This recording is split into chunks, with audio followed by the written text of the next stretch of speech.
Obran fase bat hasten dugu, fase berri bat eraikin honetan garrantzitsuena da eta aldaketerik nabarmenena izango du. Bizkaira iristen garenean itsasoz lehen ikusten dugun atea baita Galeria Punta Begoña. Obra honen asmoa, Abrak duen balkoi handi honetako bi gune adierazgarrienetakoak bizitzat betetzea da. Ricardo Bastida arkitektoak eraiki zituen pabelloi bereziak hain zuzen ere. Oraingo honetan, eraikin honek 100 urtera herriarentzat berreskuratu egingo dugu.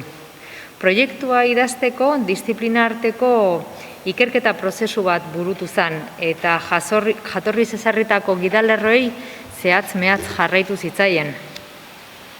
Areto hau jarduera soziokultural sortzaile eta berritzailearentzako topagune gisa aurkezten dugu gaur. Horretarako erabili nahi dugu. Eta aldi berean herriarentzat espazio berri bat eskaintzen dugu. Hau irekitzera gatoz. Galeria hau orain arte jendearentzat itxita egon da. Eta seguru asko arrazoi nabarmenak egongo dira, baina esparru historiko honen puntan dagoen kokapen estrategikoagatik hirian erakusketak egiteko eta erakusleio paregabea izateko bihurtuko da.